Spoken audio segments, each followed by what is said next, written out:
What's going on, guys? Heroic Concepts here today. And before we get started, if you guys could please hit the like button.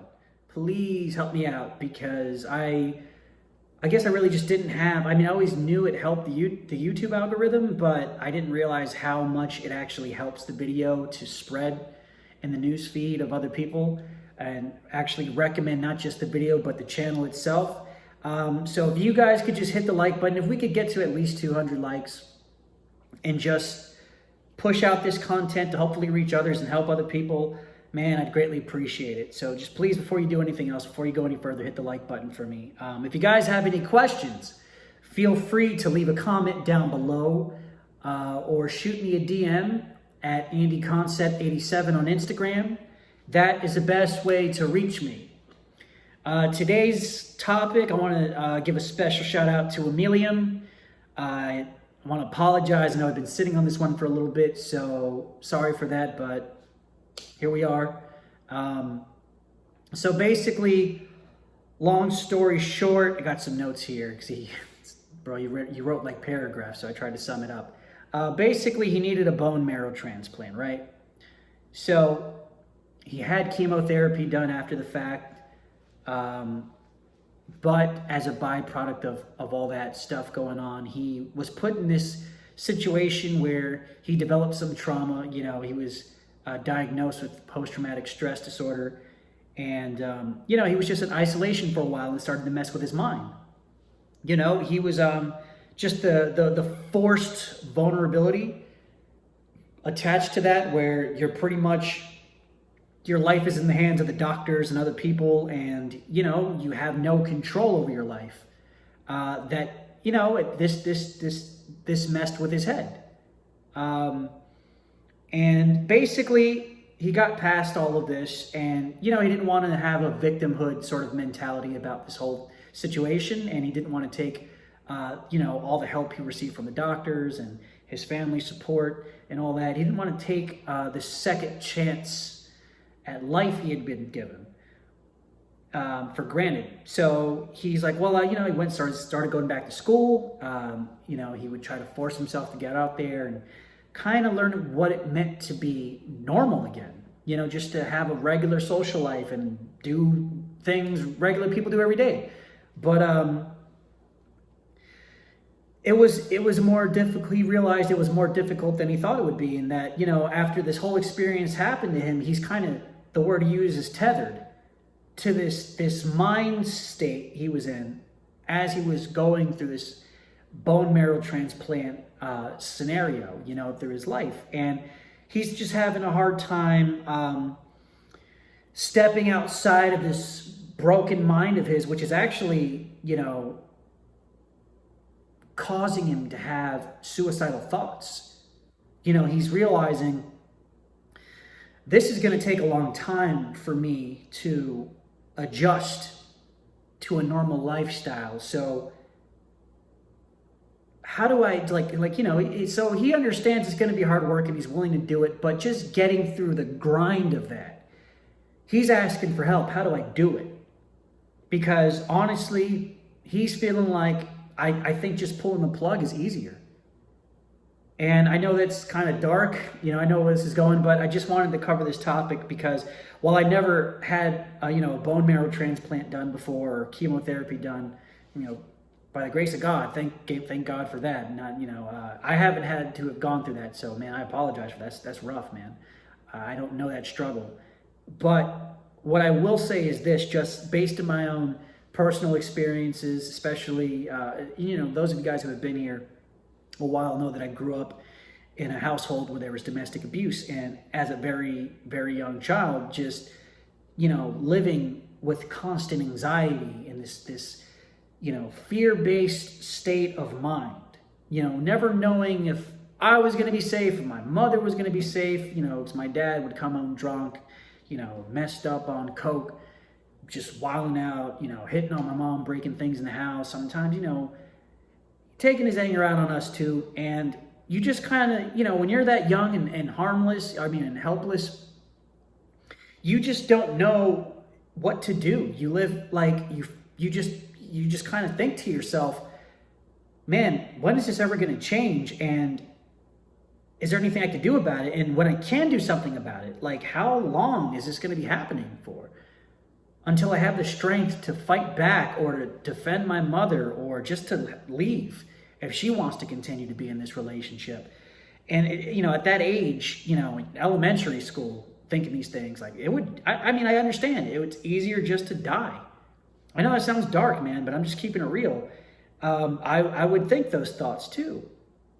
And there is trauma. We all have, I think everybody has some sort of trauma in their life. Some a lot worse than others, but trauma is trauma. You know what I'm saying?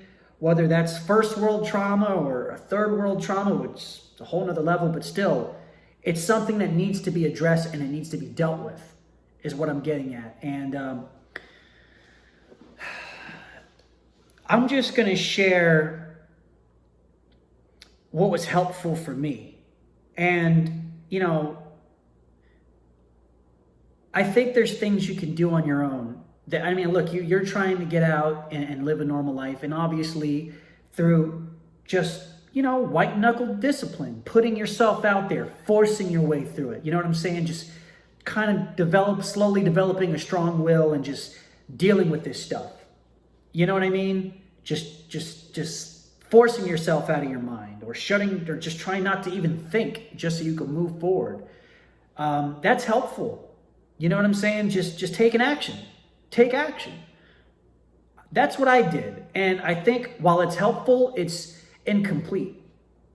Because, the thing is, you're dealing with a broken mind, and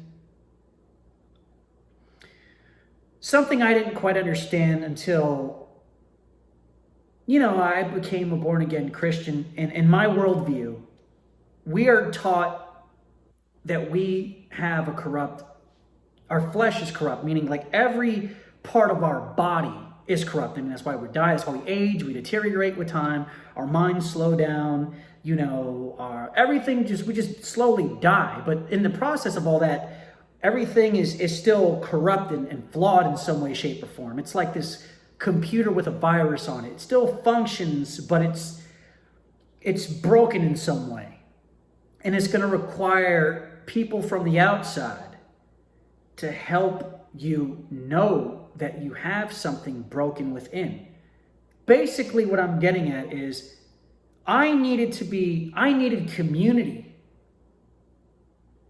to point out my flaws. And as someone who wasn't raised in the church or didn't really understand much about Christianity outside of basics, what I didn't understand was that being the church and going to church are two very different things. Going to church is what people do in organized religion on Sundays. You just get together, you hear a sermon, you hug people, you act really polite, and then you go home and do whatever the hell you were doing the day before. Go back to living the same lifestyle you've always lived. When you are, but without God's help in the Christian, as a Christian, you can't really be the church, which means getting together with other believers and actually helping each other through life, holding one another accountable. But not only just that, but having this, and I want to be careful not to use the word safe space because I don't necessarily like that term, although it does apply here because the church is essentially a safe space for growth. While the safe space you might hear about in colleges or at workplaces nowadays, it's more about just sharing feelings, but not solutions. The church is, let's get these feelings out.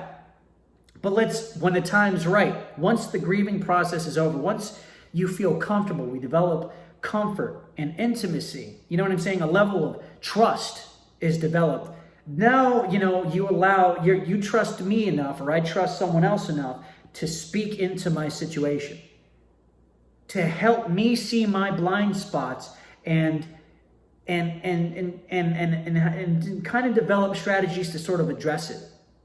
Okay, but what I'm trying to get at is you dealing with this right now on your own is not helpful. Or rather, it's helpful, but it's incomplete. So this is why they seek professional help.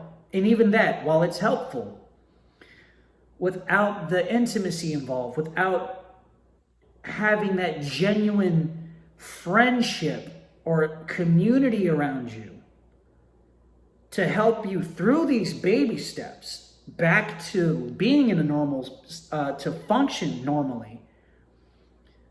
It's just like you're talking to someone, you know what it's like. You're paying someone to talk to you. That's why you're really here. You need to know you're around people that really care. That's just as important as receiving, legitimate advice or being given certain drugs or whatever, if you're going to go that route to help you function a little bit normally as you try to go through this grind and eventually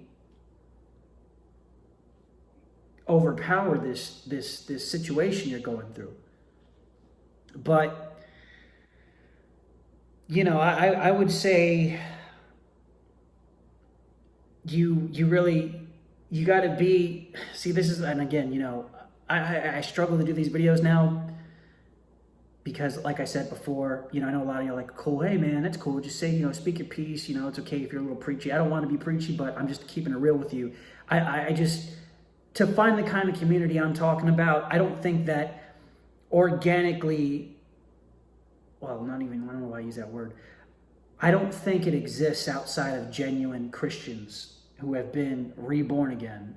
You know what I'm saying? Because we don't have the capacity to love consistently like that, especially if you're an outsider, if you weren't raised with me or I haven't known you for X amount of years or whatever, I have no emotional attachment to you.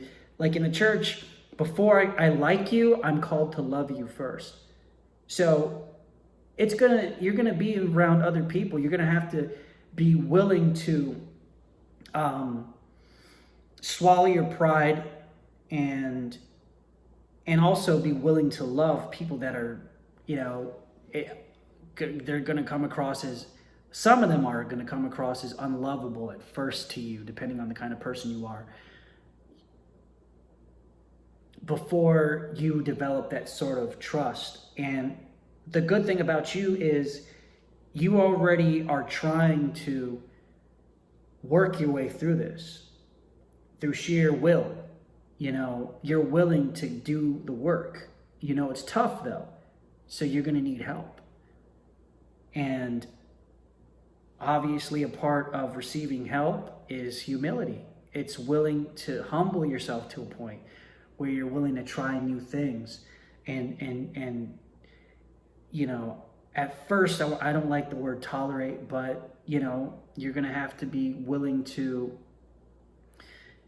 tolerate people with different personalities as long as their intent is truly to help you grow.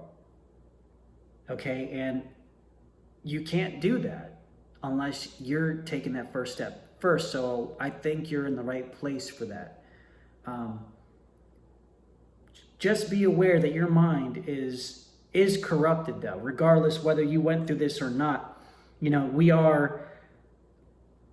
A lot of us are slaves to our minds. Our experiences in life and, genetics probably and things of that nature, they shape our minds. And it basically, it creates the vision in which, the lens in which we view life through. So you seem to be aware of the fact that your mind is flawed. Okay? You got to talk about that. You're going to have to talk about these things. You're going to have to go talk about this in detail. You got to get it all out on the table, and you got to allow others. You got to trust, be willing to be vulnerable, lead with vulnerability so others can speak into that. And that's basically what I want to say, man. For me, in my situation, it's just, even if I didn't necessarily even need advice per se, I did need to have that sense of being loved by others, or allowing myself to be loved by others, so I can even talk about these things. Just being willing to talk about them. And even if somebody would speak into my situation and I'm like, well, that was really crappy advice, or that was just unhelpful, it's not about whether it's helpful or not. It's just about a big part of it is just knowing that someone cares about you and are willing to just be there for you. But then obviously at some point, yes, you do need some practical steps to move in the direction you want your life to move. So I would just say that's the biggest shot you have at a normal life. If you want to, accelerate the process, to speed it up, you got to let others speak into it, and you got to be willing to talk about this regularly. And I'm pretty much promising you. I mean, see if you can get involved in a good church where they serve, with people your age, you know what I'm saying, or even older people. Let anybody at this point just talk to someone, man. Get out of your head, okay? Talk about what's going on in your head. Get it out of your head by talking about it out loud. All right, with other people who mean well. And I think for me, just keeping it real, I think people are moral outside of the church. But with that said, for you, someone in your situation, you're going to need that consistent source of love. And a lot of people outside the church aren't capable of that. And I'm speaking from my own experience. I would get irritated after a while. Just keeping it real. Because if you're not paying me, at some point it's like, okay, you get all this free advice for what? All right?